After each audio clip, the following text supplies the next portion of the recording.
Welcome to the Free Play Arcade Podcast, presented by Book Club Coffee. Their double clutch cold brew can be found in kegs at both locations of Free Play Arlington and Free Play Richardson. And now back to Joust Cocktail Talk. All right, if you were with us last time, we were talking about the Kelly Ray deal. It was a kind of a huge step forward for Free Play Arcade.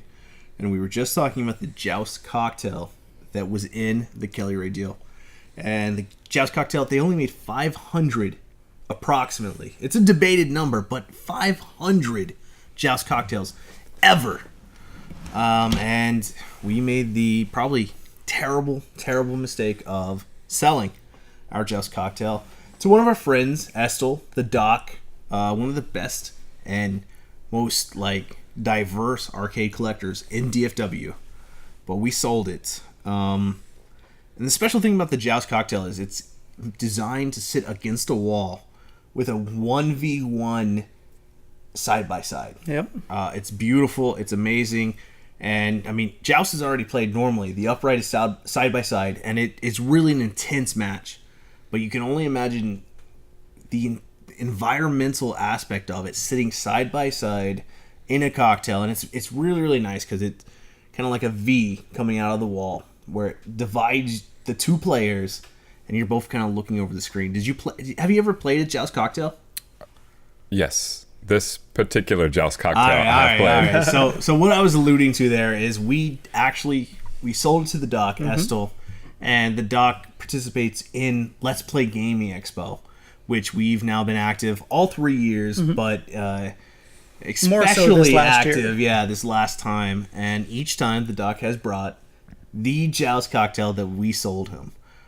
Before we knew we were going to open them in arcade, before we knew how awesome that machine was and how difficult it would be to replace it, we sold it to him. And it's kind of nice that we've been able to play it the 3 years that Let's Play's been existing. Absolutely. But yeah, it was an instant regret. As soon as we sold it, the next day we wanted it back. Yeah, the truth is we never expected to sell it. We struck the deal, and I remember you and I were just playing it side by side for 4 hours straight. Well, and we talked about just buying it from the partnership ourselves. And so I think by that point we had already decided we were going to be doing free play. Well, yeah, we were right there. We were basically, if we hadn't formally decided, we knew we were going to do an arcade. Well, a couple days later, we made it formal. We said, we're actually going to do this. We had an upright Joust. There was no reason to have two Jousts. No. We kind of knew how rare it was already, but we didn't really understand how difficult it would be to find another one and to really enjoy it. And so fortunately, we spent that night playing, and we played it for those hours. Which was so much fun. Right, well, it was amazing. And so now we've got to play it at the Let's Play. It's still in the exact same condition. Plays great. Well, and that's kind of tough, right? It's been enjoyed, and it's still running great. And as arcade operators now, as popular arcade operators, we know how valuable a game that just works is. And that one has just kind of trucked through it. It's one of my great regrets. But Chris, you've played at the Let's Play, yeah? I have. And I am going through with my plan of trying to win every one of Estel's games and sell them back to you. So that's the thing. So year 12, I'm going to get it to you. Just about every Let's Play, Estel will host an arcade tournament, and the first prize is always some game. So I guess we're all crossing our fingers the next year's Joust and that the ultra superstar Joust player Lonnie doesn't show up, right? Right. Which, if he hears about that, he's going to show up. Oh, yes. He probably has 10 of these just sitting in his garage. Probably. He's got the serial numbers written down and has all the matching cabinets to matching boards. And all right, so we're still working through this Kelly Ray deal, which, again... long list, man. The Kelly Ray deal is the biggest purchase we've ever had. We've had big ones, but this was crucial to us, really. This was the first big deal. Not only did I learn arcades there, and did we learn arcades there, we learned value of arcades, we learned how to purchase them. The very next game is one we have not had on any of our floors because we sold it, a Rockola Jump Bug. Yes. Now, Jump Bug kind of moves very similar to Defender. Like, you remember how in Defender you can go through the mountains at the bottom? Rockola Jump Bug was similar in that you're trying to avoid buildings and stuff as you go through kind of a horizontal scrolling thing, but there's a huge clip area. So in general, you're running through everything as long as you're not hitting the bad guys. It's not a great game, but it's kind of beautiful in its own way. And this was how I fixed this game. 2 pins on the bottom of the board had been pushed together and were grounding each other out. It was the very first game I fixed like this, and I'll always remember it. And now I think, like, after that I figured I can fix every board just by turning it over and looking for any pins that are touching each other, because that must be how every game breaks. I fixed it. John's Arcade, which we spoke about in the previous episode, had just done a episode on Rockola Jump Bug. Prices were skyrocketing and everything, and so we had to sell it. And honestly, it's not a great game, but it's really interesting for the time because early 80s, when Defender was coming out, when the packs were coming out, and it's a game where you're not really jumping, you're kind of controlling the upward momentum the longer you hold down the button, and then you let go when you drop. Kind of like a scramble or something like that. It's a cool game. We've never put it out. We actually have one in the collection now, but will it ever come out? We don't know. It's a tight piece because the gameplay is so similar to others, and it's not the best of any genre, it's not the best Rockola game because we have Nibbler out. I mean, it's just there. Have you ever played Jump Bug? I have not. Haven't heard of it. Do you remember Jump Bug? It is so much fun. Yeah. It's ridiculous, but it is a game that I could see, if we had it on the floor right now, I can definitely see myself being drawn to it and playing it, a couple times a week. And that was, I don't even remember what state we shipped it to. It was a hardcore Rockola collector. And then the next game on the list is kind of interesting in a similar way. It's remembered fondly, but not a great game. Kangaroo.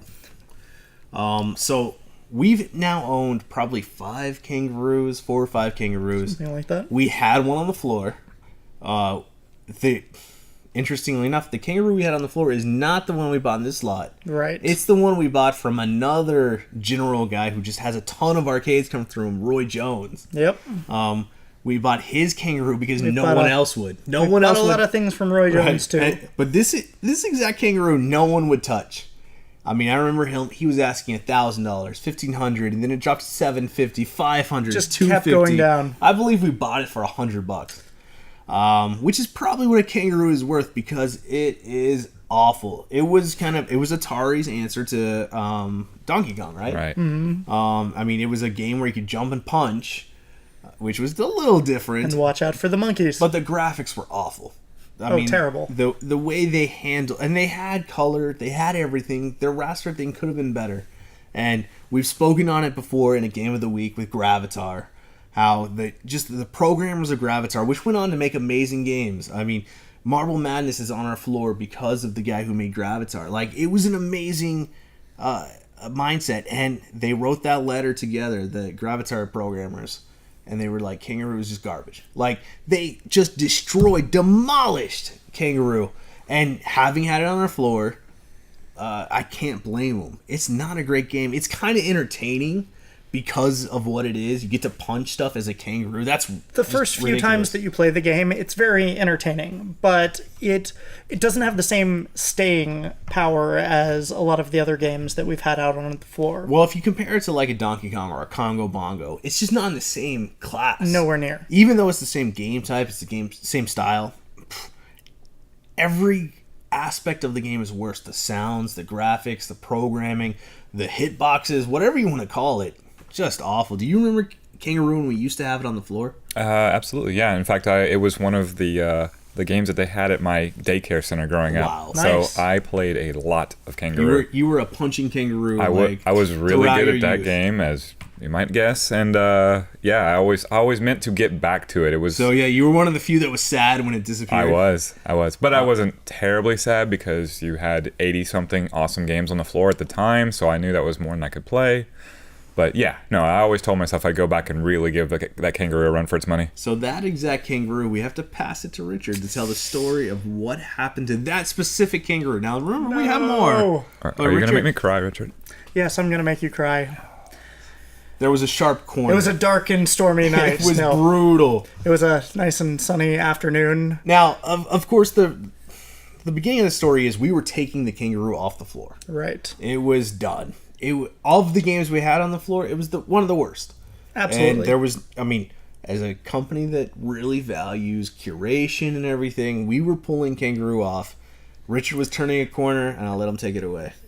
The dolly started wobbling, and the game tipped over. Oh, it happens occasionally. When you've moved as many games as us, you've bought as many games as us, occasionally a game will fall over.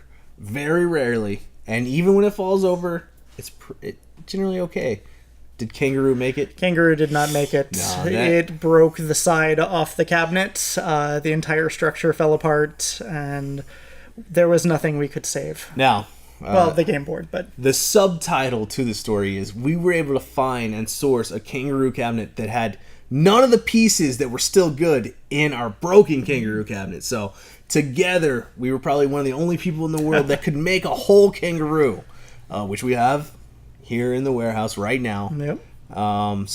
It's not a bad ending to the story. And I guess at the end of the day, it doesn't matter because that is a terrible game.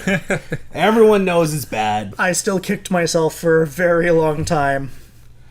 All right, so we're moving through this intense, amazing list. There's a kegerator on here. That's how crazy the stuff that we inherited in this deal was. I remember the kegerator Because, people. yeah, Kelly Ray was just throwing everything at us. He was just like, I'm trying to empty out these massive warehouses. Just take it.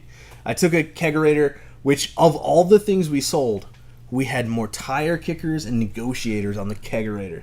The kegerator we're trying to sell for like $200, $250, which now that I know how much kegerators cost and how much walk-ins cost, all this stuff, I should have asked for more.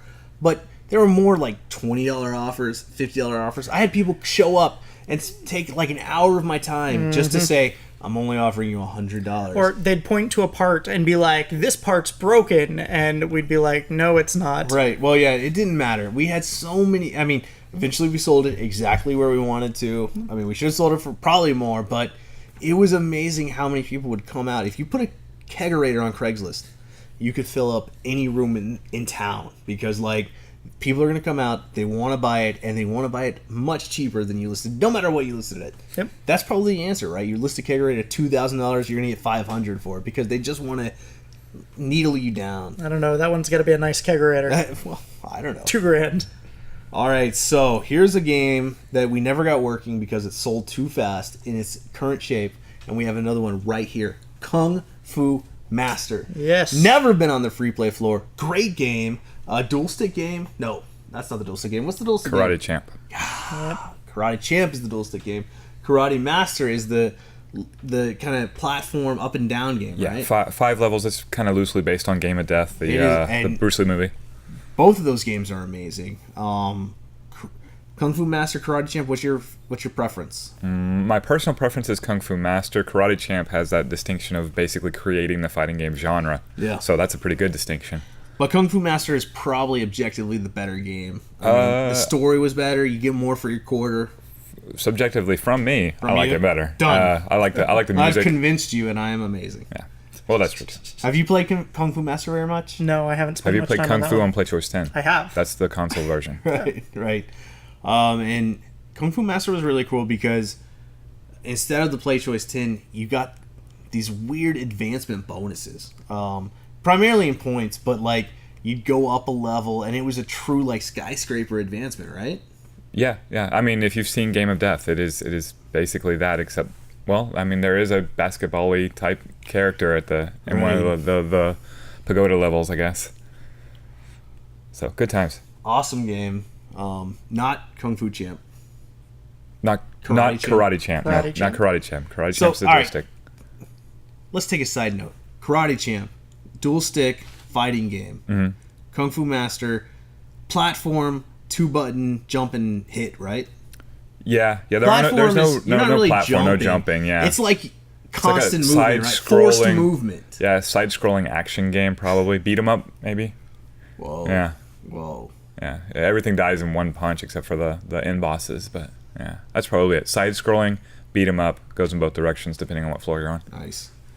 All right, then there's another game we kind of regret selling in this lot, Missile Command. We sold a pretty much perfect Missile Command that I rebuilt, and it was working perfect. It was amazing. Every time we turned it on, we could play it. And Missile Command has the huge 4-inch trackball, which we get a lot of complaints at because we now have numerous Missile Commands and numerous trackballs and numerous 4-inch trackballs. But the 4-inch trackball, the key to that is it's a workout to move that 4-inch trackball, and we'll get the complaints all the time that are like, this game is harder than I remember, and it's just because they don't remember having to move that huge trackball. Maybe because they've played a later release or a conversion or an emulation, but the original Missile Command was an exercise. Yeah. Every level. Yeah, I played it at GameWorks back in the day, the late departed GameWorks, and they had it in Great arcade. Yeah. They had it in a cabinet that was it looked similar to one of those Midway Namco, like Galaga right there, and it had a very small trackball. But I have been able to see some talented Missile Command players in my day, and when you see someone take apart that game, it is amazing. Well, and what a lot of the top Missile Command players will tell you is, though it's easier to pick up with a 3-inch or a 2.25-inch trackball, the 4-inch is where you really master the game. You got to space out and time those right anti-nuclear bombs and just wiping the screen with them is such a beautiful, precise thing. Yeah, you need.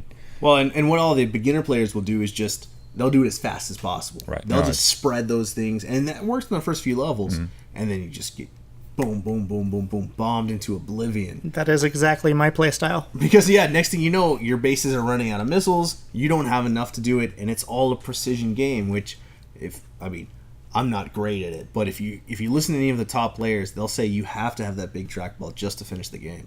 You'll see some amazing stuff if you see a good Missile Command player. All right, so the next 2 games, we still own both, and they turned into one of my favorite just over the course of this deal and just over the course of us opening an arcade. Mr. Do. Yes. So Mr. Do did have a dedicated cabinet. We unfortunately don't have a dedicated Mr. Do yet. It was just a beautiful cabinet that we don't happen to have. We have others like Ladybug that are in similar cabinets that also got their own dedicated release. We don't have a dedicated Mr. Do because Mr. Do was a massive, massive conversion game. Mr. Do was primarily conversion. They made conversion kits for Pac-Mans, everything else, every Williams game that's ever been released. And then clearly a ton of generic cabinets and a generic Universal cabinets, which is technically a brand, but they made these generic cabinets, which is what we have at Richardson. It's considered kind of if you don't have the original dedicated, which they made like 1,500, 1,800 of those Mr. Do dedicateds. If you don't have that dedicated, you have to have what we have at Richardson, which is the Universal cab. We also inherited through this Kelly Ray deal a Mr. Do playing a cabinet that no one could identify. And it turns out it was a knockoff Pac-Man. And as we were just looking up the numbers on Pac-Man, they made like 100,000 original Pac-Mans, Midway did.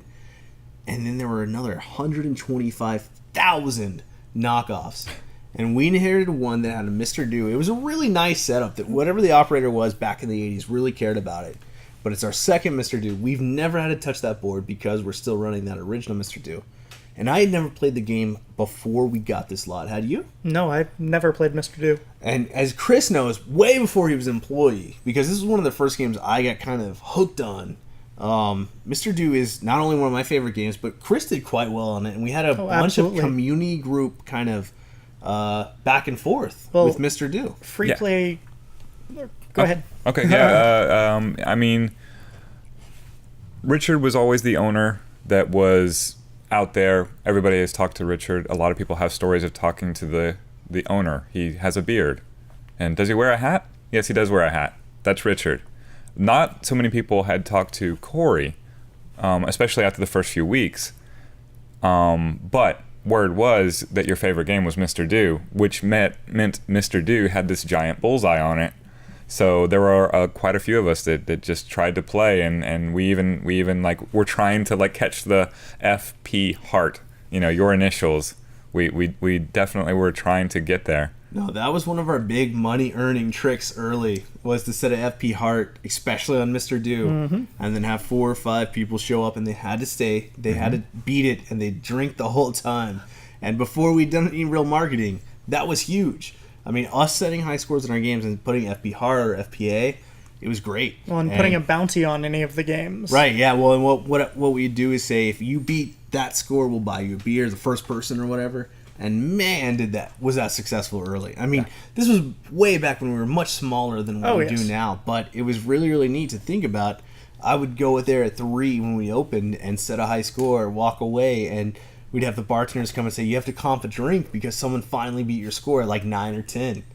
It was awesome. And that was back when the Mr. Do high scores were like 150, 120,000. Well, eventually... We were so impressed by these scores. I mean, we had people competing to race for 200,000 points. Right. And in doing so, we started a really weird thing. We now have a group of people that I would say are the best Mr. Do players in the world. You know, no one has really gone after that world record in probably, 10 years, 6, 7 years? Is that the first thing you won? You were looking at the first thing that I won. I look so different. Nice. Free Play Arcade. And it was a beer that I turned into a Pac-Man energy drink. Pac-Man energy. I missed and those, it was for beating Those were a good products. Mr. Do score. But yeah, And you told me that you wish you had set it higher than 150,000 at the time. that was at first that was what I could just do automatically. Right. And now I believe I'm still a couple 100,000 or 100,000, because didn't we get an 890 or something authentic score? Yeah. I'm in the 700,000s, but I'm not close Yeah. to the free play record. There's a 2 of them that just go back and forth, and now one has emerged ahead of everybody else. Well, and I've spoken to some of the like top level Mr. Do players, and most of them say they can't really do what they used to do and stuff. So I think it's accurate to say definitely the most active Mr. Do high score chase is still free play. I would assume so, yes. But that's the thing; it resets every day. We don't have there's no battery in that, so we are constantly chasing that 300, 400, 500,000. Right. Unclear to me whether the 99 life glitch is used in the world record or not. 3 million, 3.5 million. Yeah, world I'm not record. sure. I don't know. It's It heavily doesn't say. disputed. Yeah, we definitely have some of the top players for sure. So next we have, I don't even know what happened in this. It was a Miss Pac-Man. Was it a real Miss Pac-Man? I don't remember. I don't know. We had so many games in this collection that were pieced together, or conversions, or just board sets in a random cabinet.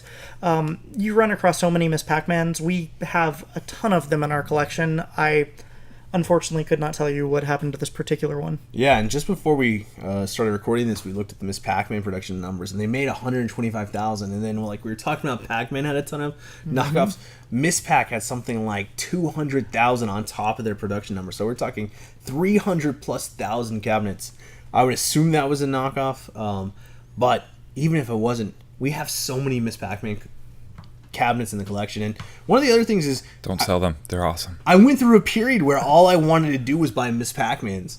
And now we're putting them in all these cool locations. We've got the Alamo Draft House that each one's going to have a Miss Pac. Just every table in every free play should be nothing but Ms. Pac-Man cocktails. Nice. Well, that's- we have a Pac-Man few of the cocktails each, as well. Each free play has a stand-up and a cocktail, because the cocktails are special. The cocktails are what everyone absolutely. remembers, and then they're not hard to find, but they are top-tier games. Well, and we probably won't get into this too much, but later deals that we did when we were buying large lot games, we actually had some of our friends who we would trade some of the newer games, and they'd just give us Miss Pac-Mans and things that Right. were in good working condition. That was one of my favorite things we ever did. What was the guy's name? Yung Lee. Yung Lee. I mean, hopefully he's still in Garland doing his thing. Oh, yeah. Nice But man. He had probably 400 games out on route, 500 games on route. At least that's what he would say.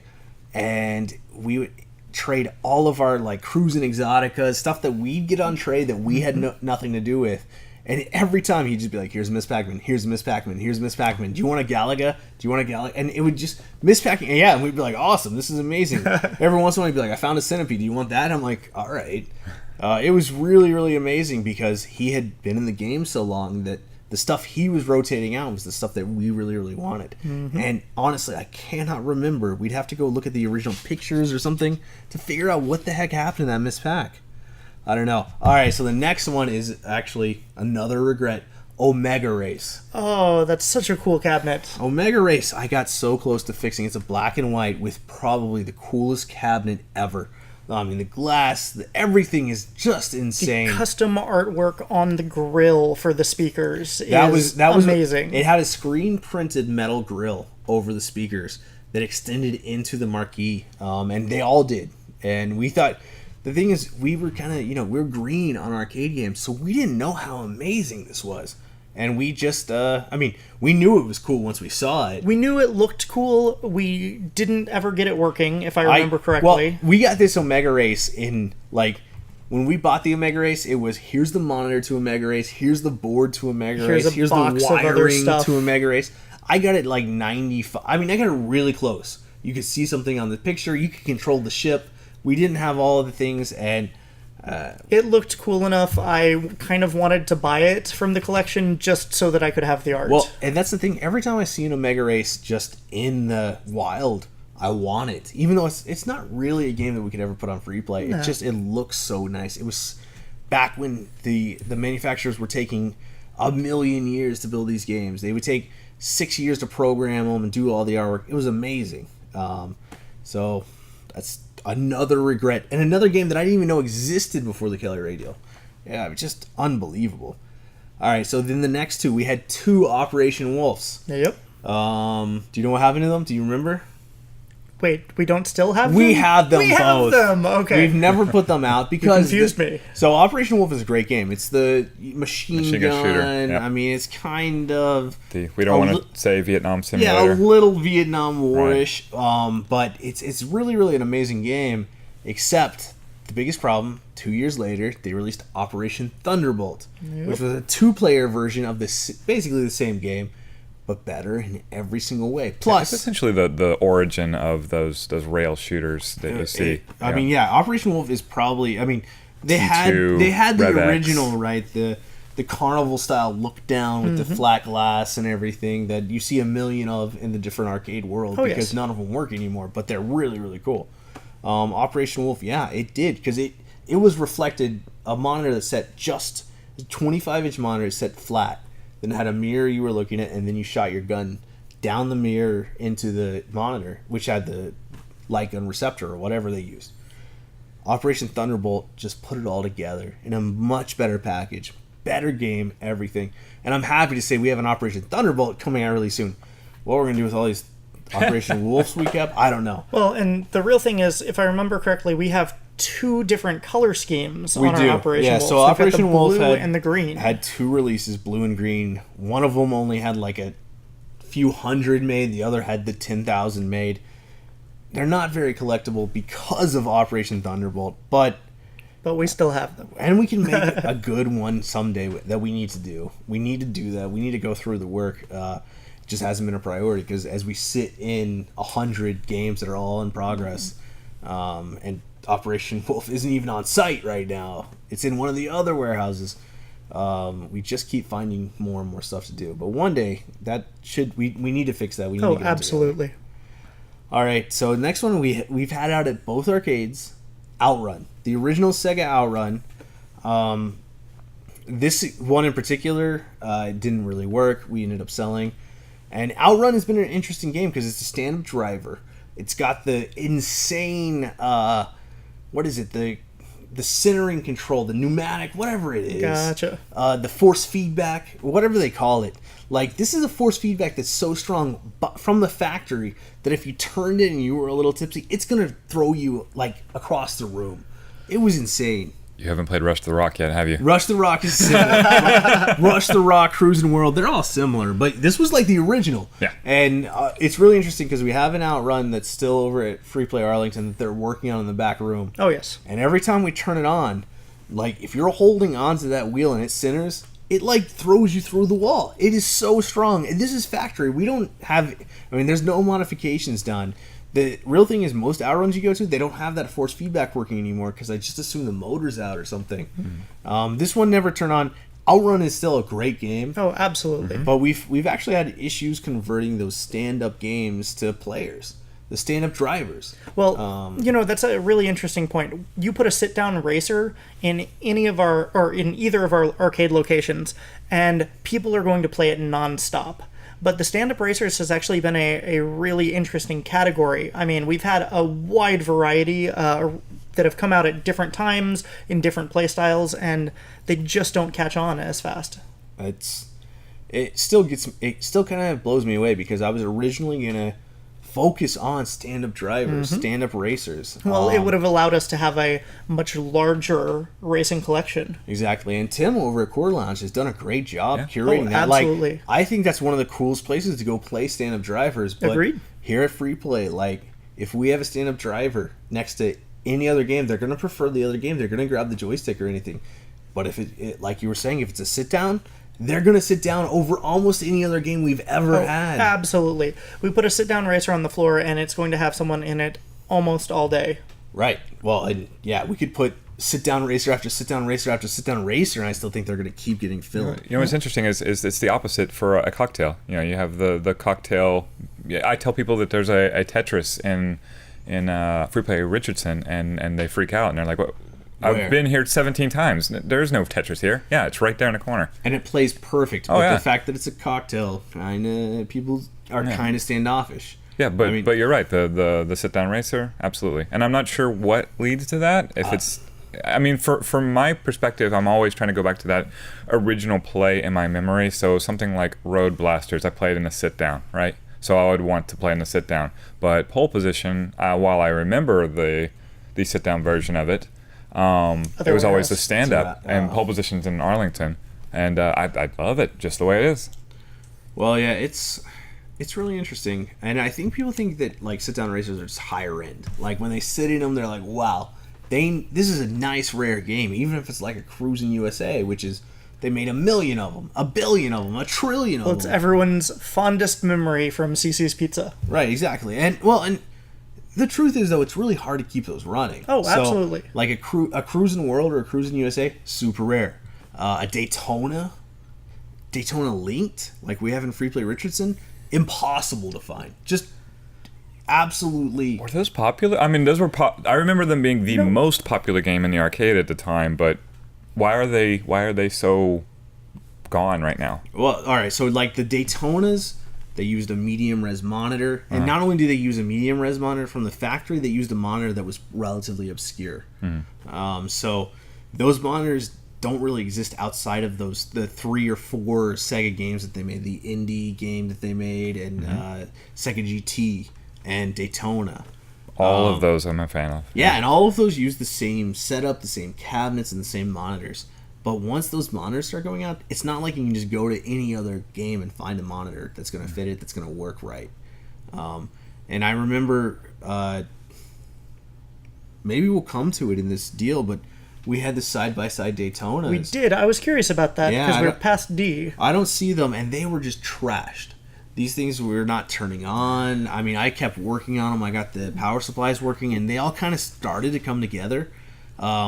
But then we opened them, and there was candy. There was just sugar candy-coated game boards all over the place. The grossest rat's nest you have ever seen inside a game cabinet. It looked like the candy had actually melted into the board set, and yet the game still turned on. Right. Well, yeah, we got power to it. All the fans were spinning, the monitors turned on, and I remember our partner in this deal, Derek, I remember when he smelled it, he was like, "I don't know what that is. What is this smell?" And I was like, "Oh, you pure, beautiful child. And then you've never smelled urine." Yeah. And it was just that ammonia smell. And we've opened games that happen sometimes, especially when they're in storage. Especially when they're in storage after coming out of like a kids' entertainment venue. There was candy that was stuffed wherever it could possibly be stuffed. And then rats got into it because that's food. Yep. They would make a nest, they'd pee all over the thing, and it'd be ruined. So you're telling me that this specific cabinet was the inspiration of the candy racing game in Wreck-It Ralph? I assume so. Yeah. I actually watched that movie yesterday, and that's all I can think about. That Sugar Rush, right? So, somewhere Sugar Rush is sitting in a warehouse being peed on by rats. Almost certainly. Well, but what I did is I looked up when we had these 2 Daytonas from this Kelly Ray deal. I looked up the monitors and everything, and I realized that these monitor chassis are ultra rare. So we ended up basically having to trash those cabinets, except for the monitor chassis. The monitors were super burned. The game boards were destroyed. The cabinets had holes eaten through from rats. But we saved these monitor chassis because and we've actually used one of them so far on the Daytonas we have in Richardson because they're so hard to find. They worked perfect. They were kind of hidden away from the rats. Mm-hmm. And the reason you don't see Daytonas everywhere is definitely because of the monitors. The reason you don't see like Cruisins or those similar games, it's everything else but the monitors and the game boards, the force feedback controls, the speakers and the seats. Those all are going out now instead of the other stuff. But Daytonas, the linking mechanism, every part of Daytona, but the monitors are super rare. Yeah, Austin Smith talked to me for about 30 minutes about Daytona when that came out, and he was just going on and on and on just about the video card inside Daytona and how revolutionary that was. Right. Well, it's one of the first computer arcades, and then you've got this board stack that's kind of like old PCI cards that are stuck in there, but then it's like 10 deep. No, it's more like 5 deep, but it's still very, very intimidating to open and see this huge card stack with all the cards actually doing something. Right. It's just insane. All right, so we are now at Pac-Man. Nice. Don't know what happened to it. We get a lot of them. Yeah, Pac-Man was one of those games. Interestingly enough, the next thing is this Pac-Man Plus Cabaret. I don't know if you remember it. It was the small Pac-Man Plus Cabaret, an original Pac-Man Cabaret that had been fully redone by someone, maybe Kelly Ray. Oh, yes. It had a small emulator board in it. It had an original board set, but also the little 96-in-1. A good multicade board in there. And we discussed it with our partner. We listed it on Craigslist. And this guy from Highland Park ends up buying it. And I remember being on the phone with him, and I was a practicing attorney at the time, and he was like, I have to pay with card. And I was like, all right, I guess I'm going to run through my law firm. And I tell him on that. He was like, oh, don't worry. I pay most of my attorneys like this. And I was like, all right, this is interesting, dude. And so, yeah, I don't remember what he paid. Something like $2,000 for it. It was nice. It was a nice game. And he didn't even negotiate or anything. And I get his credit card information. I run it through my law firm because that was the only way we had to take credit cards. I had to do all sorts of paperwork to clear that up. And I get his delivery address, and he pays us for delivery. And I remember being like, he's like, can you deliver it? I was like, no, we don't really do that. He was like, I have more money. I was like, all right. I guess it's going to be like $500. And he was like, okay. I was like, damn it. All right. I guess we're going to have to load this up in the truck and deliver it. Fortunately, we had the truck with the lift gates. Yeah, we had recently bought a truck, so we loaded it up, we moved it in, and we show up, and it's like a kid's birthday party or something is going on. I mean, it was like a true Highland Park housewife with tons of staff around. Oh, yes. This was a multi-million-dollar house, and we're like, where do you want this game? Thinking like, this is super nice. And she was like, throw it in the exercise room, please. And we were like, where? And she was like, in the farthest corner you can find. She was clearly upset that they were getting this game in. And then she made us go through the like minutia of operating it. And she clearly had no interest in ever changing the games or modifying dip switch settings or whatever you could do on this multi-game. Like, it was we dropped it off. I'm sure they never touched it. I don't know. The kids probably played it. Well, the kids were excited because, it was some sort of kids event. They all start kind of like looking over as we're dropping it on the dolly. And I remember like being so scared because the tile must be like $1 billion. Well, yeah, we walked into this house and they had like people who were there following us into the room to make sure, I guess, we weren't stealing anything. Right, yeah. There were like security guards just that lived at the house. Like, it was this weird other world that we had stepped into. And I was so concerned. I was just like, don't hit the door frames.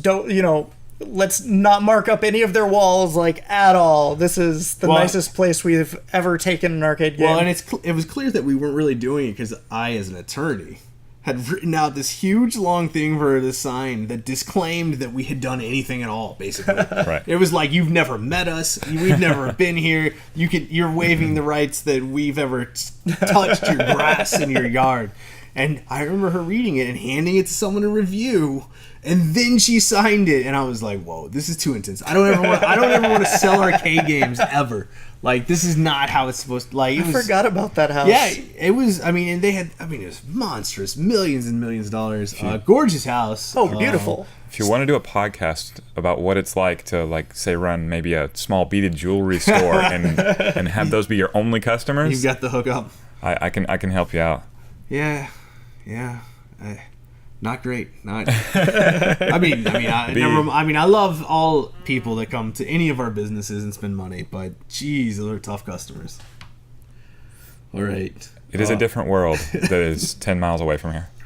All right. Oh, this is actually really tough. We, as part of the deal, got 2 paper boys. Oh, yes. We've had paper boys on the Richardson floor. We've got one sitting right in this room. None of them are this one, and both of them I got working. I don't know if you remember. I do. Oh. You tapped into the power line, the 5 volts. It was... There was a short somewhere in the board, and you got in through the test point, didn't you? Yeah, I skipped it, and it turns out this was not like a genius move. Other people have thought about it, but on all of these AR3 boards, like Paperboy, they have these different test points where you can test how much voltage you're getting. And, like, for example, on the 5 volt, you're supposed to be getting 5 volts. What I thought was, geez, we can't get 5 volts anywhere else, but if we fed that line with 5 volts, maybe it would work. And again, this has been thought of before me, but I thought I was the biggest, like, most insane arcade genius in the history of it. So I put a little thing on that 5 volt line on an AR3 board, and both of them booted up. Well, the real part of the story is Corey is doing this at, I don't know, 11 o'clock at night on a Saturday. We are in full swing operation. We've got 150 people on the floor, and he is tucked behind the arcade cabinet, just willing this game into submission, making it work. Yeah, it's true. When I came up with the solution, that was the night that we were doing the Ghostbusters pinball release. And I kind of downplayed it just then to try to make it... But yeah, I came up with this 5 volt solution, and just in the... Well, I had just given a huge long speech about how we don't have out of order signs. We will not have out of order signs. And we've got our first tech there, and he's like, yes. And we've got our first 2 bartenders, and then Paperboy went down. And yeah, that was how we fixed it. We fed 5 volts through the actual 5 volt test point. It worked. Right now, we need to fix it for some other reasons. Well, yeah, we finally got that actually fixed. Right. A better way. But we had 2 paper boys in the slot. We ended up getting them both up. We had one of them. Next up, one of my all-time favorite games. What used to be one of my biggest regrets, Pingo. Oh. Sega Pingo was Sega's answer to Pac-Man. It's you playing as a, what are you, penguin? You're a penguin. You're moving ice blocks, you're avoiding stuff. It's a ridiculous game, but this was another game that we got in. No part of it worked. The monitor didn't work. It was the very first time I did a tube swap. Yep. Not a monitor swap, a true tube swap. And now that I think about what I did, that was the craziest thing I've ever done. Like, I had no idea that tubes were supposed to match the chassis. I seriously just kind of looked at 2 tubes that looked similar. I was like, all right, sweet. Threw that tube in. It worked perfect. And then I had to rewire the entire system. I had to do a custom harness. I mean, great learning experience. And then the game turned on. It turned out, oh my God, that was a great game. Well, for anyone who listened to our last podcast episode, we had mentioned the games that we had sold before we got them working. This one was probably Corey's biggest regret, because this game was sold for what, $400? $400. $400. And it was sold as working. Yes. Our partner had just kind of sold it as not really thinking about it, just as part of a 5 or 6 game lot. He was getting rid of games. He got an offer for $400. He took it. And he said, then he came to me, he was like, we got to get this game working. I sold it as working. And so, yeah, then I spent hours rebuilding this game from the ground up, giving it a new tube, everything. And the worst part was when I fell in love with the game. Like, it turned on, and all I wanted to do is got that really cool music. It's perfect. So I waited, and the great thing about arcades is if you wait long enough, everything's going to come up eventually. Oh, yes. And a dedicated Pingo came up for the exact price we sold it, $400. And this one was in better condition. And better condition. And I immediately jumped on it. The guy was later like, whoa, why'd I sell it for that? But I was like, yes. Now it's at Arlington and no one plays it. End of story. That's the Pingo story. Jasmine has played it at least once. It's a good game. It's a fun game. It's really, really neat. Yeah. The look of it reminds me of Adventures of Lolo, an NES game. Yeah, absolutely. And what I need to do is Mr. Do that game. Like, start setting the high scores and talking about challenges and stuff. That could really get that one going. We could I build could a put great community I can about put it. the monthly on that. All right, so next, a game we have in this room, but not that same one that we already sold off. That starts with a Pleiades. Pleiades is at Arcadia, Fayetteville, Arkansas. Another one that went up there. Another one that I rebuilt from the ground up. I never got a little monitor curl out because I didn't do the cap kit. They bought. I mean, as you'll find out, Arcadia came. They were way ahead of the game. We had no idea that what we were doing, and they were buying choice units, rare stuff, just picking it out perfectly. Well, they were already in the game. Yeah, they knew. Had their location. They'd been open for a good deal of time already, and we were just starting out, so we were happy to have the money to start up. We were like, awesome, another game sold, and now we've had all these requests for Pleiades. We have Pleiades in this room. It's pretty much ready to go out, but still fighting for a spot in the lineup. Have you ever played Pleiades? I have not. It's like a Galaga, Galaxian, shoot 'em, something. You'd probably be very good at it. All right, so the next two we have 2 pole positions, 1 cockpit, 1 regular pole position, and that's actually missing like 2 pole positions. I remember we had like a million pole We positions. had a bunch of them. Didn't one of them go to Tim? One of them is at Tim. I think he's put it out now. Cool. At Quarter Lounge. We had one. We kept one. It was the one we put out. Now we've bought other ones since. Yes. Well, we've got a. and We kept the sit down.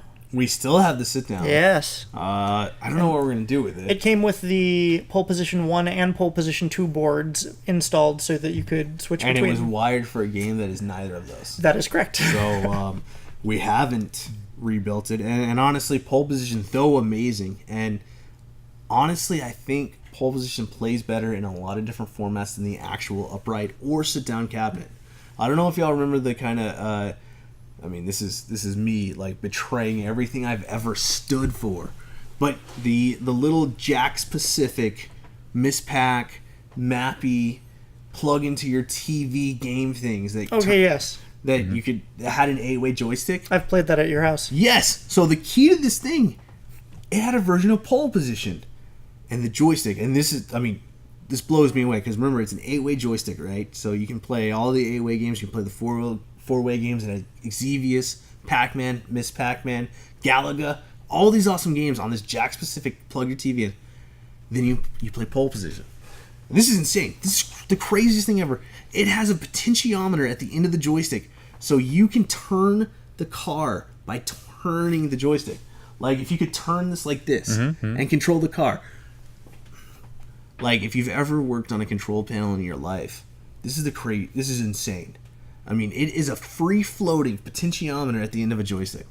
Anyways, it's the best way to play pole position.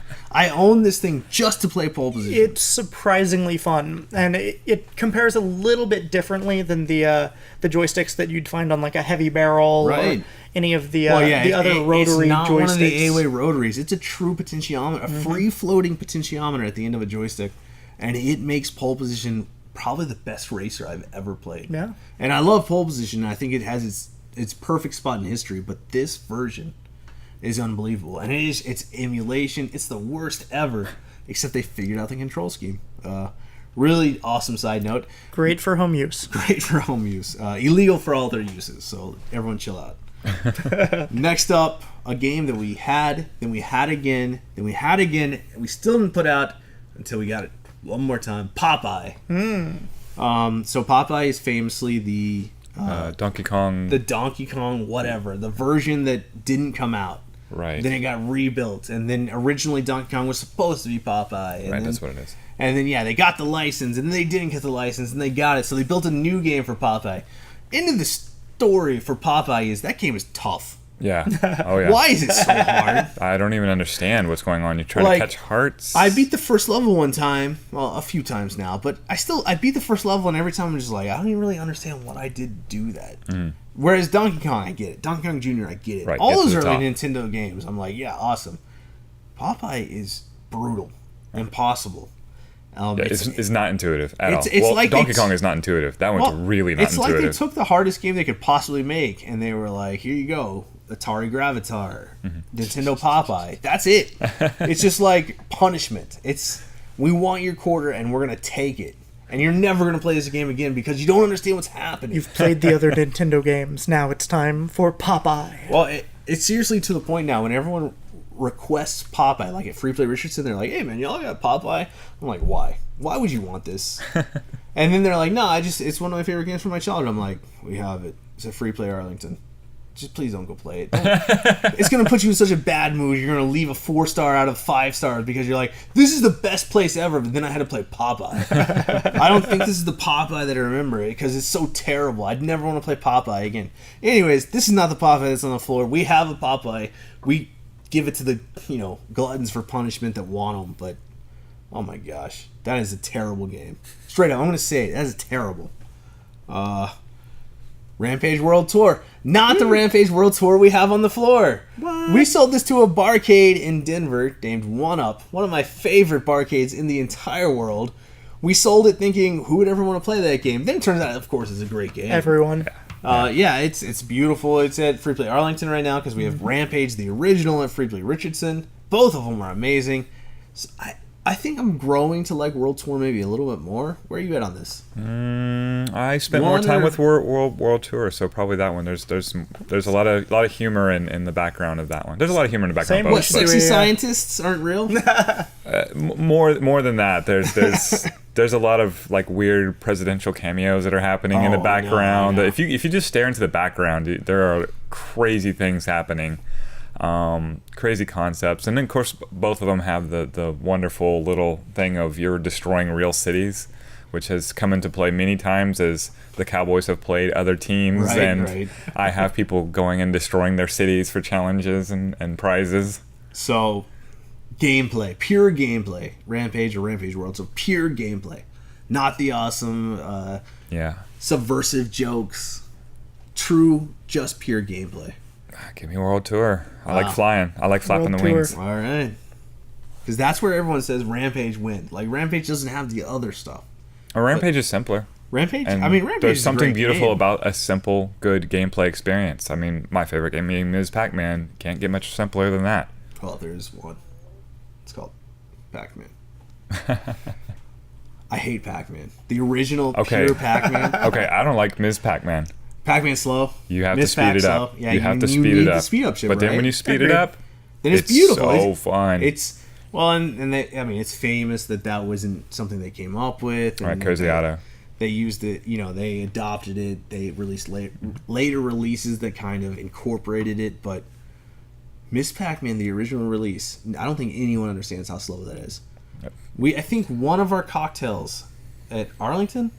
Yeah, is I that did. slow Miss Pac? Does it still? I don't know. I thought we It's- swapped the board. It's but fast We now. probably swapped it It's fast because every slow Miss Pac. I've played slow Miss Pac. I've played a it's terrible. tournament, and I died like after remember 30 that. minutes on like the 2-1 level.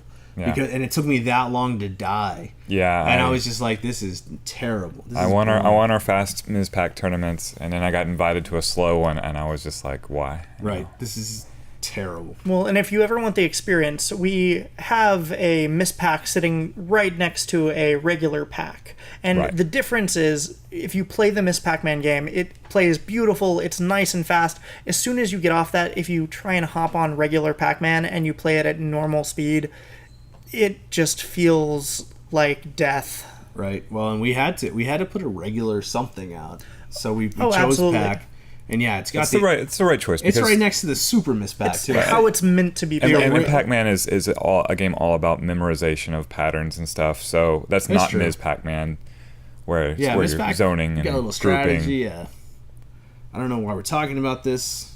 because Next game. we're on to Robot Bowl. Yeah. Oh, Robot Bowl, another amazing game that I rebuilt that we don't own anymore. Nope. And Robot Bowl was seriously a bowling game, an original 70s black and white bowling game. Not And I'm the going cyber for Your ball characters bowling. on the screen. If I turn out to be wrong, because I'm going purely on memory here, I'm wrong. But you would have a robot walk out, and it would make the like robot sounds, and then you'd aim them, and you could do a little curve, and you'd throw the ball. And I fixed this game to work 80% of the time, 90% of the time. But when it worked, it was the real game. And this is a black and white. It had the cool bezel and everything, and we just sold it. It was not the best bowling game you've ever played, but it was very entertaining. Speaking of bowling games, Rocking Bowler-rama. Do you remember that? Flat screen PC game with a... you either had a trackball or this might be even the one you actually threw the disc. I don't remember this one. Anyways, it sold for a ton of money. We will never have it on the floor. It is worse than all the other bowling games, but a lot of the bar people really remember it. And if this was a trackball game, it was a trackball. You would move it on the flat screen. This game had a little bit of issues. I remember selling this game and having these guys aggressively throw it into the back of a flatbed pickup, strap it down, get it home, and then send me a ton of messages saying, "Hey, the screen's a little messed up." And I was just like, I'm gonna try to. This is when I was like, maybe I'm gonna help people fix games. I didn't know what I was gonna do with my life, and I was like, so I tried to walk them through replacing the VGA cable and stuff, and that was actually the issue. But they refused to get a new one. They wanted to fix the one they had. This is one of the big issues you have with these modern PC games, even if it's from the late 90s, early 2000s. And you're talking about throwing things in the back of a truck. I mean, we have seen people transport games in the craziest ways. Games shoved in minivans, games laid down in trailers, taken while it's raining outside. Bouncing the whole way home. Games that have not had their boards secured that people are like throwing around and doing all sorts of things with. It makes me really, really happy that we have a box truck with a lift gate that is covered. Right, you get to move them standing up. And learning how to move games was a big kind of step in this process. Oh, very much. Well, we started off we with were idiots when we started. trucks with ramps. I mean, Right. U-Hauls that were way too short, and every single game we'd have to tilt down so far just to get through the door. Well, I mean, there's still games that are kind of like that. We just moved. What was the game we just moved? Big Blues. Oh, gosh. Any of the Big Blues there. Yeah, An extra Capcom tall Big Blue. game. But Or what's the one we have back in the corner that one with the monitor up Race tall? driving? Yeah, race driving. We're not supposed to have that game. We've got too many people who've requested it. Quick question for Richard. I mean, we don't have that. Not at all. Race driving is not in my view. Quick question for Richard. What is the best bowling game? Favorite bowling game? He said best. He didn't say favorite. Oh, You gotta pick the best. the best, like the definitive. You just referred to Robot Bowl as Not the the second best. best, not the He best. said best. not the Not the best. Not the best. best. Not the best. I wouldn't say it's the second best. So something I don't popped know. I'll say it's the second best. Something It's the popped up second in your best. mind as the best. Oh, I wanna don't know. what it We is. had a lot of fun playing the Let's Go Bowling. It's not the Go. best bowling game, but So Let's Go Bowling is a game that was on one of the multi-games that we were talking about earlier. It came on the Missile Command, Centipede, Millipede, Let's Play game that they released. And they released a fourth game on some of those versions called Let's Go Bowling. And Let's Go Bowling was designed to look like it came out of the 80s, but they actually programmed it in like 1999 or 2000. And it was a pretty solid bowling game. I mean, honestly, Silver Strike... Silver Strike 2016. Well, Silver Strike along the way really improved on bowling. I mean... What's your Neo Geo 40-player Link bowling? Oh, League Bowling. League Bowling. League Bowling is pretty solid, too. For forgot about that a one. joystick bowling game, League Bowling is great. Robot Bowl was pretty good, too, though. It's amazing because these games haven't advanced all that much. And as long as you have someone you're playing with, you're having fun. Well, that's the key. Having someone to play with makes any game competitive. Right. So no matter how simple the game is, it's all about getting it perfect. Right. So, after these two terrible bowling games we've been talking about, or all the terrible, they might all be terrible. We Not don't the know. best. Not the best. Not the bowling best. game. We'll stick with that term. We have one of the best games of all time that is also one of my favorites, and we still have this one, and it's at Free Play Arlington right now, with side art apparently, Rolling Thunder. Woo! Describe Rolling Thunder for us, because if I describe it, I'm just gonna use superlatives that say it's the best game ever. If you think differently, you're dumb. So you go. Rolling Thunder is a side-scrolling mainly platformer where you have a gun with limited bullets. You go up and you press up to go into different rooms and rearm. You fight an endless wave of bad guys. It is Ghosts and Goblins-esque in its difficulty. And I would compare it to a game like Bionic Commando. And Rolling Thunder also has like the most James Bond-like soundtrack. That's not a James Bond game. Oh, it's it's immersive. It's a little repetitive, but it is ultra immersive. The future event, Free Play Arlington, we need to pair up Spy Hunter with Rolling Thunder, with James Gunn and have really deal it up. Get someone to perform the James Gunn theme. Oh my goodness. So the other controversy with Rolling Thunder that I've actually like nearly gotten into fist fights with guys, and then it turned out I was defending the wrong side, is whether or not from the factory Rolling Thunder had side art. Yes. It's actually now like a, you'll have to go through a ton of forum posts and different Atari guys, because Rolling Thunder is a short, squatty game. Mm-hmm. The story is that Atari designed to throw it in bars, and it was squatty so that you could set your drink right on top of the game. And it was supposed to be all black, relatively little decoration, so that they could put it anywhere. With that in mind, some of them also came from the factory of side art, but not very many. And so it caused a lot of people who got them that were factory original to have no side art, others to get factory originals that had side art. And obviously, like Willis and the different manufacturers were making replacement side art and stuff like that. But if you go back into like the forums, the Claw forums, the different places that people discuss this over time, there are straight on 100% fights over whether or not Rolling Thunder has side art or not. And the goofy part of the story that's relevant to us, I didn't think our Rolling Thunder came with side art. And we had another Rolling Thunder that didn't have side art. So I was constantly arguing, Rolling Thunder has no side art. Rolling Thunder has never come with side art. I'm on that side of the team, and like we'd go into the auctions or different like meets with arcade people, and I'm like, you're wrong, it has no side art. Until I went and got the original one that we had, and lo and behold, it had side art. It blew me away. I was like, oh, I was wrong the entire time. And then I went to Team Side Art, right? It turns out where everyone's right. Some of them came with side art, some of them didn't. Atari eventually started kind of being cheap towards the end of manufacturing, stopped producing side art, and then a bunch of people were buying side art because they're like, this is dumb, we want side art. Mm-hmm. Anyways, Rolling Thunder is an awesome game, and we should all play it. It is an awesome game. Other contemporaries, Shinobi. It's Shinobi, but you're not a ninja. Right. Shinobi is you're James Bond. A few years later. Yeah. Rolling Thunder is, I don't know, arguably harder. Definitely as it goes, yeah. Rolling Thunder requires both memorization, timing, beautiful, beautiful platform game. Next up is another one that I regret, Root Beer Tapper. Ooh. So we didn't really know the difference between Tapper, Root Beer Tapper, Color Tapper. And at the time, we thought, and we still kind of believe this, but it was like, if you're coming up in the arcade world, you have to believe this. Bud Tapper, a Budweiser Tapper, is more valuable and better than a Root Beer Tapper, because not only does Budweiser Tapper have the little places to sit your drink, I can assure you in 2017 Bud Tapper is more valuable. No stickers. This is a Bud Tapper. Yeah, you were gonna talk about the stick or the joysticks.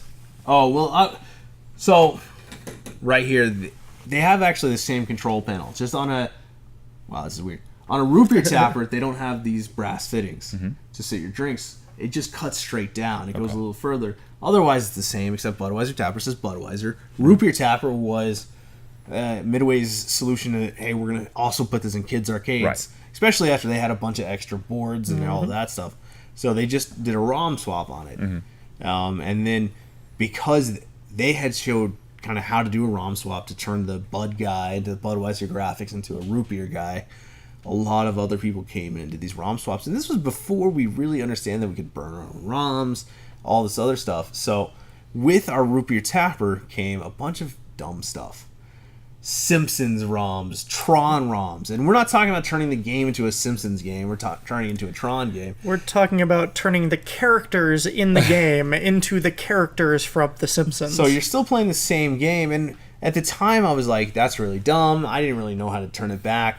And Did you buy this from a local makerspace? No. Unfortunately, yeah, this was a Kelly Ray game, and he was really into the fact that you could swap the ROMs, and a lot of people are. Oh, yes. If you're a home use person, it doesn't really matter. But for us, we just wanted to play how it was supposed to be played, how it was originally played. And we had a Bud Tapper, which is ultimately going to come up here, and it was ultimately the world record machine. We got that out of this deal, and that was probably the best game we got out of this deal. But the Root Beer Tapper was bought by Arcadia in Fayetteville. They put it right out on the floor. They sent me photos. It looked great. And we don't actually own a Root Beer Tapper. We own a ton of tappers. We got one here. We got them at both locations. We got another color tapper over there. We own probably 5% of the total color tappers in the world, which is a lot. But we don't own a Root Beer Tapper right now, and it's on the list to pick up if it comes up. And it's another regret that we shouldn't have sold it, because why would we sell it? Fair enough.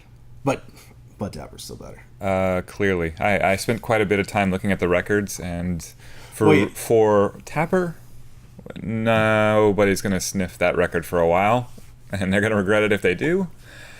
Root Beer Tapper, everybody sitting at this table could break the world record. Yeah, no self-respecting person is going to set a world record on a Root Beer Tapper. Right. With the Bud Tapper It's just admitting defeat. Right. So next up was a Simpsons 4-player. The big story to that one, it didn't have the original sticks. We now know how difficult to find the sticks are, how difficult to find the buttons are. We knew at that time it just didn't feel right. We let it go. We didn't care too much. We own a ton of these 4-player Konamis with the original Wiko joysticks now. They use these 3.5-inch Wikos. They're probably not that rare, but at the same time, they're not making anymore. You have to find them on one of these machines. We found a couple sets that were new old stock. They're all at our different arcades. But yeah, if we come across a Konami that doesn't have a Konami beat 'em up like Simpsons, Turtles, Rolling Thunder, Sunset Riders, Cowboys of Moo Mesa, those 4-player Konamis, and it has the wrong sticks, we don't even buy it. We don't even look at it. Nope. Because those sticks, that's what matters. That's the feeling of the game. Keeping those boards running, keeping the monitors running, easy. Getting that feel of the joystick, so hard. So we sold that Simpsons. We own it. I don't know, 10 Simpsons. Because those 4-player Konamis are important for a barcade in the 20th century or whatever century we're in now. Yes. 21st century, 30th century. I don't know what we're in. They're important. You have to have 4-player Konamis, but it's really important for us to have the original sticks. I will say we are the only arcade chain in the entire world, flat out, I have checked, period, that has all of their 4-player Konamis running original sticks. Everyone else has swapped. And it's not even close. The feeling, the difference. We go to other arcades, we play their games. It's not the same. Well, it feels right, but I can understand why a lot of arcades don't run on the original sticks. Yeah, because they're $1,000 to buy. They're expensive. They're hard to source. I mean, when the grommets go out on them, or when any of the parts break, you have to source original parts, and there just aren't high quality reproduction parts for that. We also happen to be the largest holders of new old stock Wiko grommets in the world. We bought a lot of 50 of them for the 3.5-inch sticks. They also are compatible with the 4-inch sticks, which you find on Robotron. Robotron sticks are now, those 2 sticks are going for $500-$600.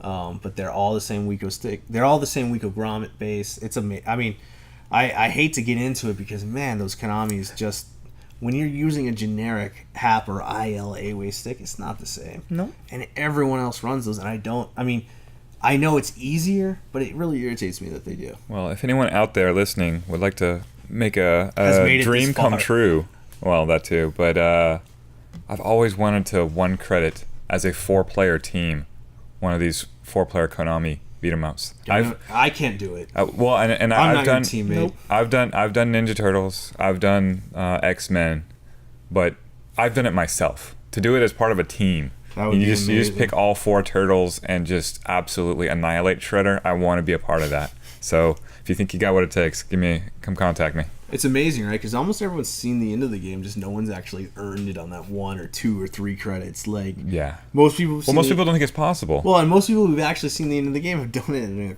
arcade, like free play or something else that gives you unlimited credits. Right. And that's Or the only way the I've moms seen were it. very gracious and did not ask questions about where all those Unlimited. No, quarters I went. remember going to the skating rink, and if you went for a birthday party, they'd open up the arcade cabinets, and they let would you just add credits credit. for you. Well, that was lucky. So, Next on the list is something, and it's an interesting game to talk about. It's Sinistar. It's a Williams game. Sinistar 49-way joystick or 51, whatever ways. It's the original 49-way joystick. And the biggest issue with Sinistar facing all arcade operators today is the speech board. Mm-hmm. It's easy to find a Sinistar that has a soundboard. So hard to find a Sinistar that has a working speech board. There is one at Free Play Richardson. You can go play it right now. But that's the only one we've ever found.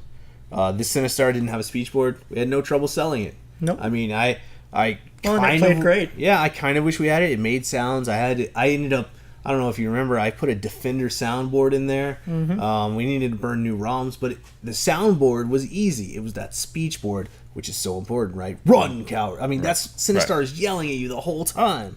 You need that speech, and it's gone out of 99% of Sinistars. At least every other Sinistar I've ever seen, but the one that is on the floor at Free Play Richardson, doesn't have speech anymore.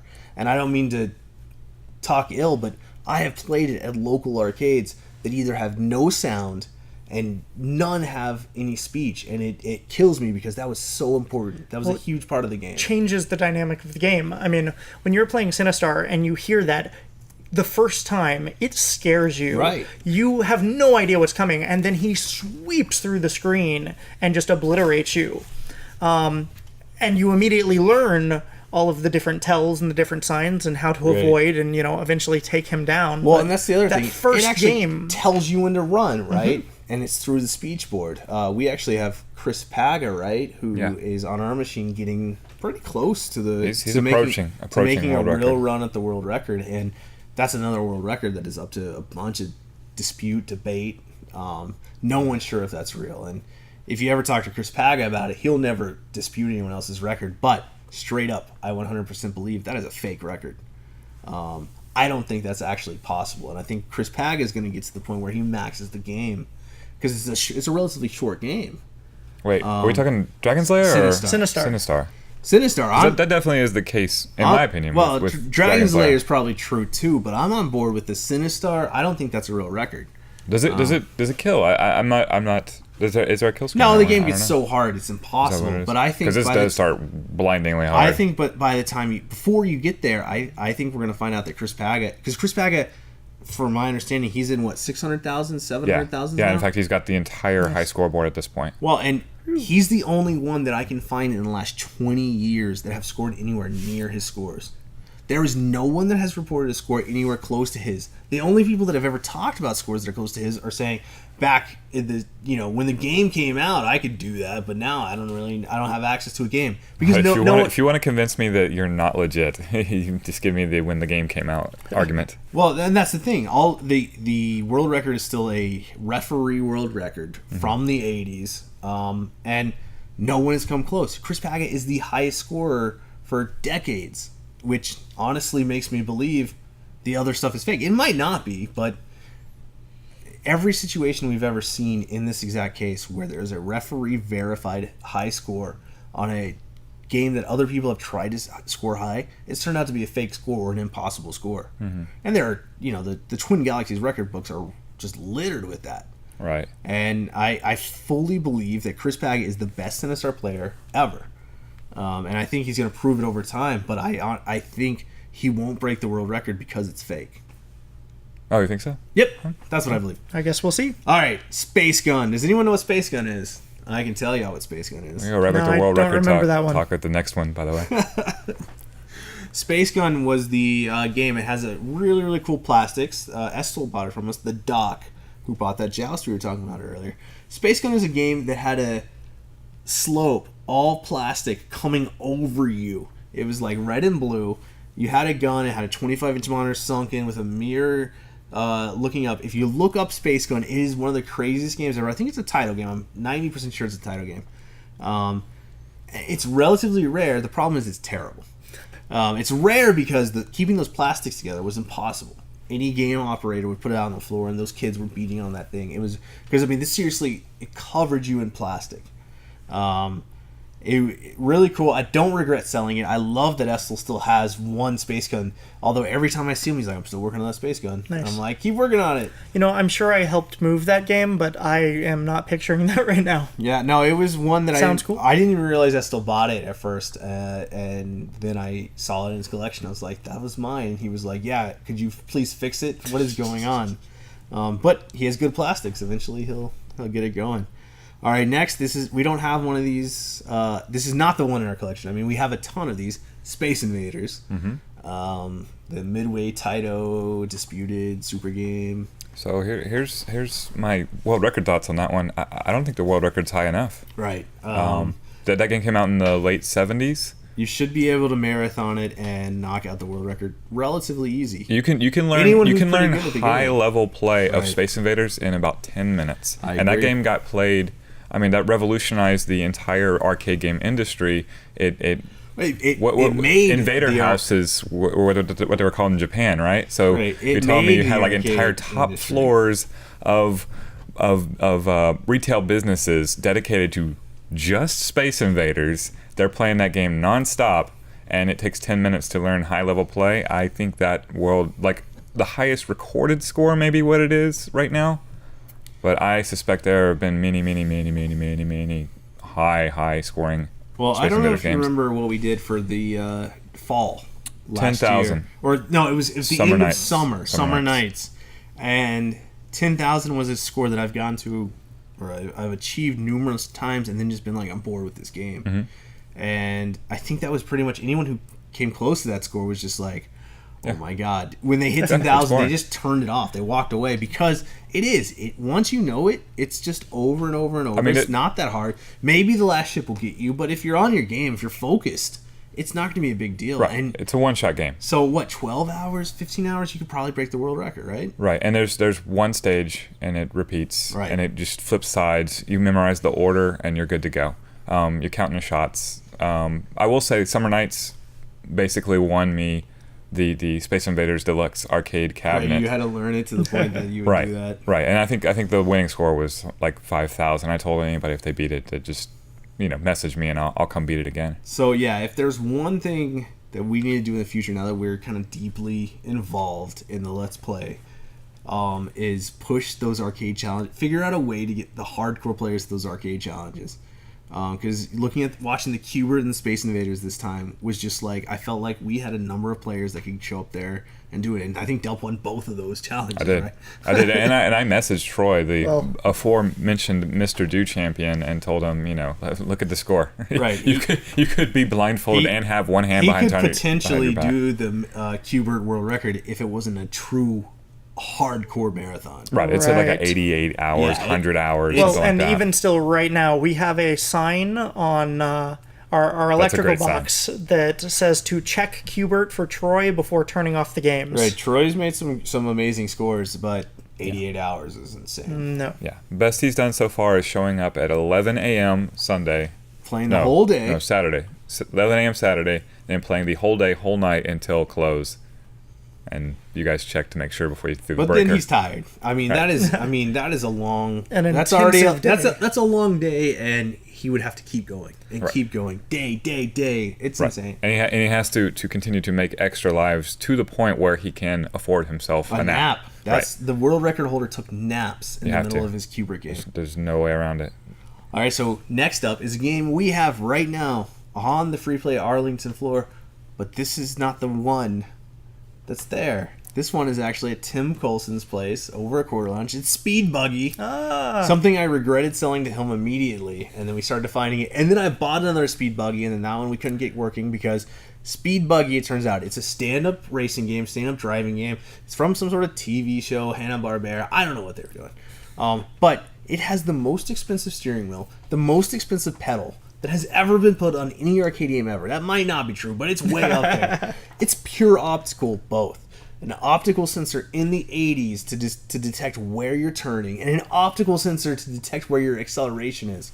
So I bought a second speed buggy, just trying to get my speed buggy life back after we sold it to Tim, and he put it wherever, and then he opened Corner Lounge, he put it out there, and his, again, amazing stand-up driving game collection.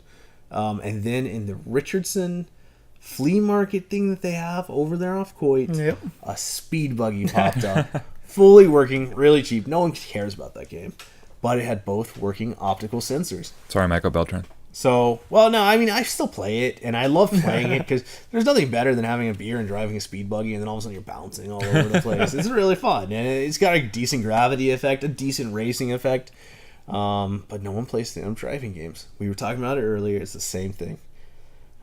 Speaking of stand-up driving games that no one plays, that everyone remembers, Spy Hunter. Mm-hmm. Woo! No one really remembers Spy Hunter. They remember the music. They remember it existing in the arcade. They don't remember that they don't actually like the game. No one remembers how to play it either. I walk up on that game. Did you know that the left trigger is broken on Spy Hunter?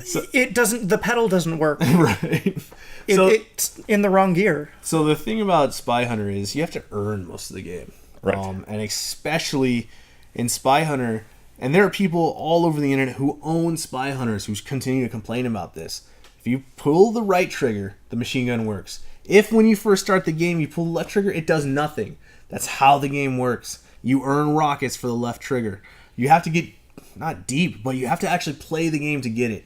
And we have had hardcore arcade guys who have come up to us and say, I mean, not only this, earlier this year in the community group, someone wrote off Free Play Arlington as a whole because our Spy Hunter's left button didn't work, and they had lost the arcade magic. Yeah, you have to drive yourself into the 18-wheeler, get the weapon upgrade, Right. and then you can use the left trigger. Well, and it was brutal because he didn't start that. He started vague, right, with his complaint. And I know I shouldn't get into this on camera, but whatever.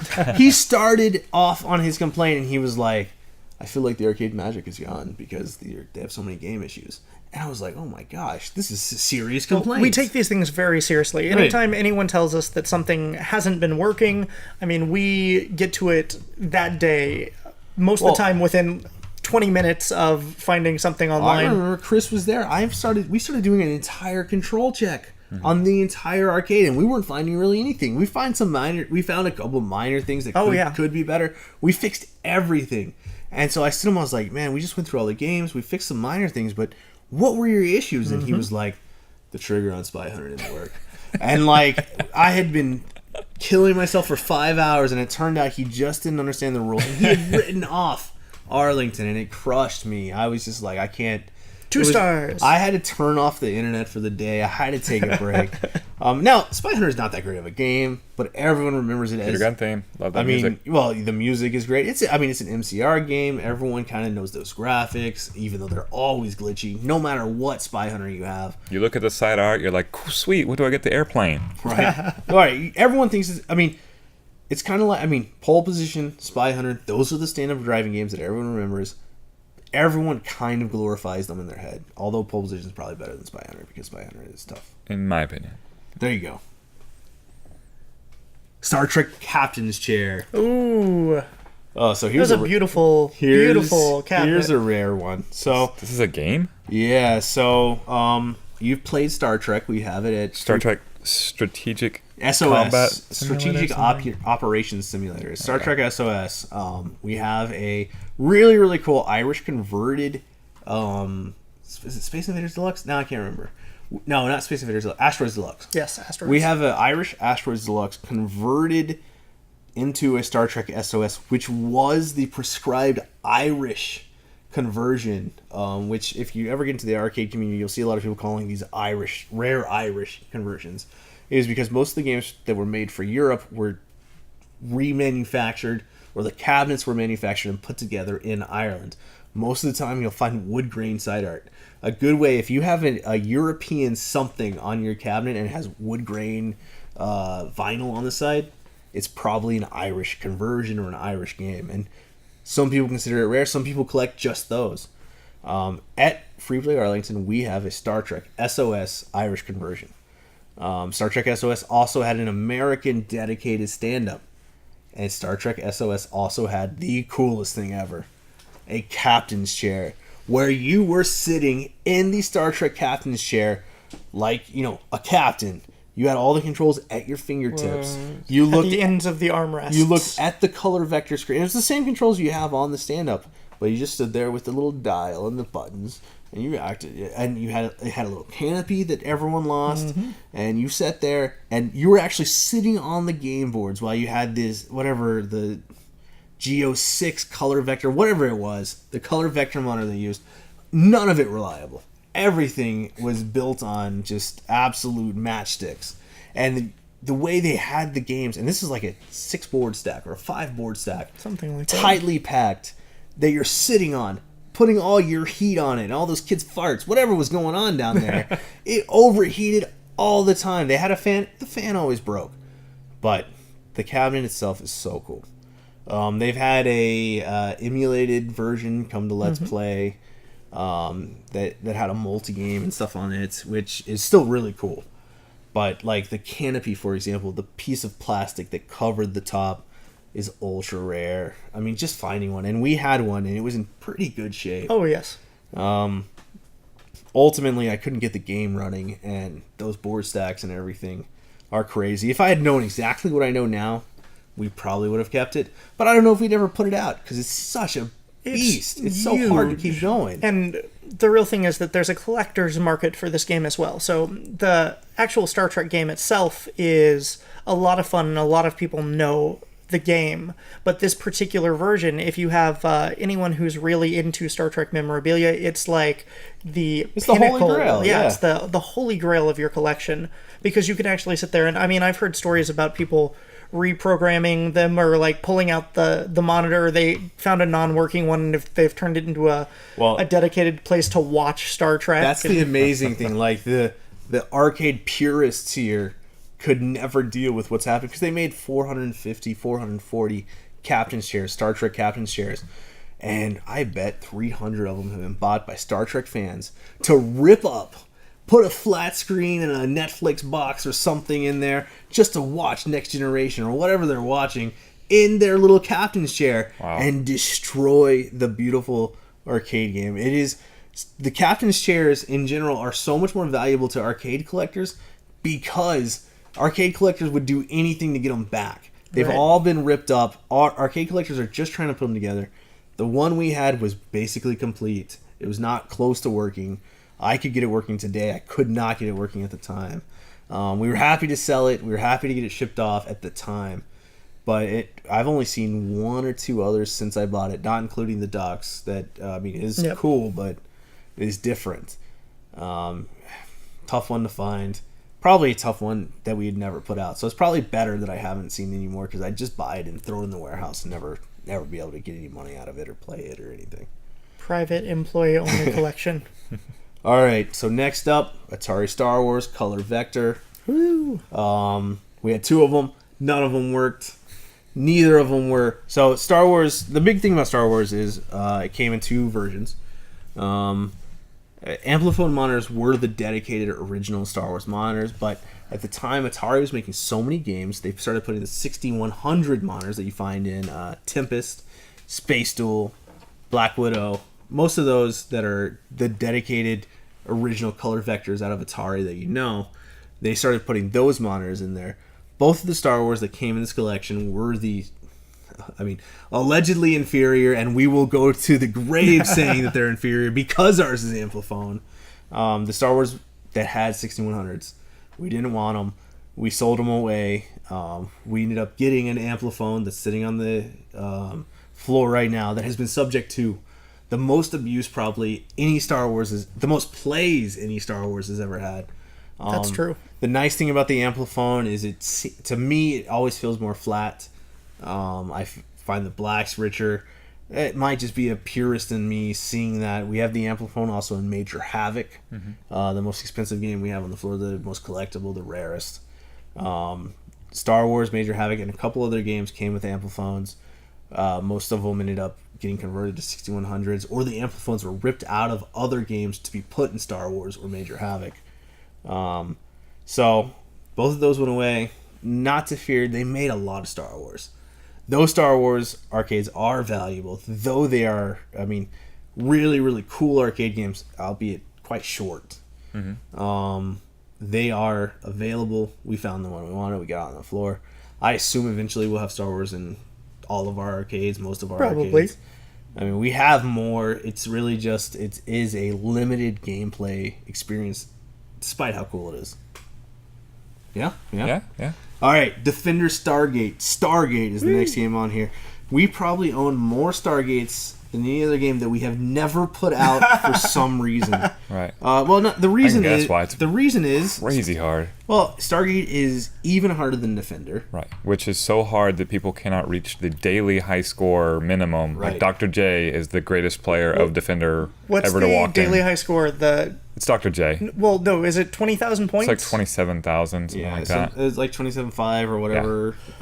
Yeah, for the free play chain, Doug Galt came in and set like 28,100 as the Defender score, and he's like, "Well, can anybody reach this?" And it was just like, it "Nope, was dead." Yeah. Nice. that was it." No, I mean we have a few 100,000 point players. There was a point in time I thought that was going to be my favorite game. I think that the gameplay is absolutely fantastic. I love the side-scrolling screen. I absolutely love that if you take too long, it just tries to brutally murder you. But I don't know. I never got to that high level of play. I think my top score was in the 70,000 point range, and then I pretty much just quit. Austin can do it. He can break 1 million in Defender. That's fantastic. I've done 100, 120,000. I think what most people get is the other Williams games are a little more rewarding when you get to that high level. Like, I would much rather be a top level Robotron player, or a top level Joust player, or a top level Bubbles player. It doesn't matter. Than be a top level Defender player. Even though I think Defender is one of the best games that ever, like, they totally figured out momentum so well at such an early stage. It's like Asteroids is close, but Defender nailed the momentum of the ship, especially when you do the U-turn. Well, you feel like you're in a sci-fi movie. You feel like you're whatever. Being able to use that reverse thrust just makes you feel powerful. You have control. You're no longer just waiting, to slow down enough that you don't run into things. You can actually control the game, and having the mini map made it where you may not have the enemies on screen, but you know what's coming and you know what you're up against. And that's Defender. Stargate is the harder version of that. Awesome. We've had it requested. We've really considered throwing it out there, and we've kind of wanted to. It's just nothing has ever come together that required it. Right. Right now we have a Defender at Arlington Cocktail, which I think plays really, really nice. Oh, yeah. We have a original Defender, one of the very first games I bought at Richardson, and we still own 3 or 4 Stargates because I can't help myself if I see a Williams game for sale. But still have one in the blacklight room. Right. It's just not... it's really not a great addition to the floor when you have Defender there. Eventually we'll take Defender off, we'll put Stargate, And When no one will play someone it. breaks the world record in Defender for us, then Ooh. we'll move them that's forward what to we're waiting. Stargate. Anyone who asks for Stargate, we're going to say you have to break the world record in Defender before we'll put it out. All right, community group, you have a mission. All right, so we're coming up on the Street Fighters, but I think we need to take a quick break. Thank our sponsors, Book Club Coffee. Book Club Coffee. What kind of coffee do they make? Double Clutch Cold Brew Coffee. That is a nitrogen-infused, nitro-poured coffee. Delicious, keeps you awake forever. Tricks your friends into thinking you're having a craft beer because There it you comes go. straight out of a It keg. does. It has a nice foam. It's beautiful. And 3 cups will keep you up all night. 3 cups will... No, too far. But this is the Free Play Podcast. We'll be right back. We still somehow have more Kelly Ray deal to get through. Well, and I If think you're we've got a lot of other stories as far as buying games go, too. If you're somehow still watching this, we really appreciate you, and we will be right back.